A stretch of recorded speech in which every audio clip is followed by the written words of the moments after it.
Tensions in the West Philippine Sea are growing. The Philippines will not give a single square inch of our territory to any foreign power. Walang mananakaw ang China sa teritoryong pagmamay-ari ng Pilipinas. Matapang yan na babala ni Pangulong Marcos laban sa China. Literal na nagulat ang lahat sa pagbabanta ni PBBM na ito. The Philippines will not give a single square inch of our territory to any foreign power. The law is clear, as defined by the UNCLOS, and the final and binding 2016 award on the South China Sea arbitration. Supported by the rules-based international order and our growing partnerships. Walang katakot-takot ring isiniwalat ni Pangulong Marcos kung gaano ba talaga kabastos ang Chinese Coast Guard. Tila mga hindi raw nag-iisip ng tama at ilalagay sa alanganing sitwasyon ang buhay ng mga Pilipino. Nais rin ni PBBM na pagbayarin ang China sa ginawa nitong pagsira sa mga corals ng ating bansa. Tensions in the West Philippine Sea are growing with persistent unlawful threats and challenges against Philippine sovereign rights and jurisdiction over our exclusive economic zone and the continental shelf. Actions that violate obligations under international law, particularly the 1982 UN Convention on the Law of the Sea, or UNCLOS, and the 2002 Declaration on the Conduct of Parties in the South China Sea.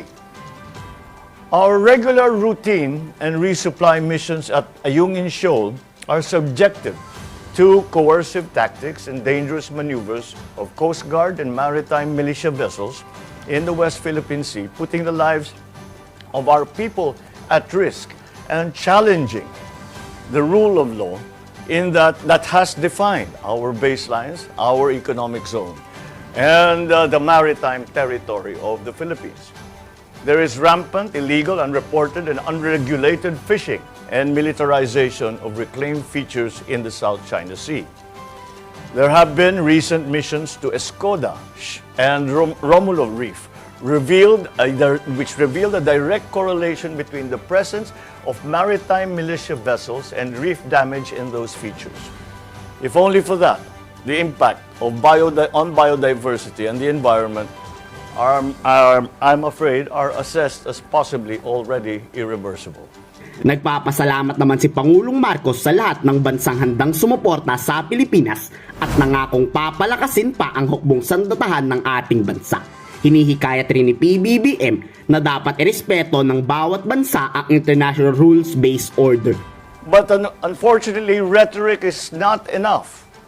We need to upgrade our defense and civilian law enforcement capabilities, not only to defend ourselves, but also to enable us to become a reliable partner in promoting and guaranteeing regional security. That will require greater substantial infusions into funding streams needed for our armed forces and Coast Guard modernization plans, including lines of effort to enhance cyber cooperation. I am optimistic from our recent engagement with our American counterparts, including U.S. legislatures and certainly in the executive department, to elevate our partnership and dedicate resources to match our commitments.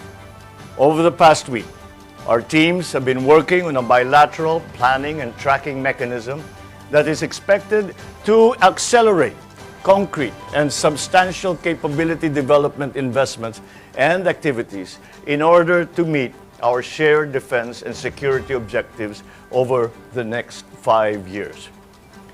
Our defense secretaries also just met in Jakarta on the sidelines of the ASEAN Defense Ministers Meeting Plus to discuss efforts to further strengthen our alliance. Talagang napakatapang ng ginawang pahayag ni Pangulong Marcos. Basta nasa tama ka, talagang ipagsisigawan nito. Kayo, pabor ba kayo sa aksyon ni PBBM na ibulgar ang kabastusan ng China? Ikomento sa baba ang inyong saloobin.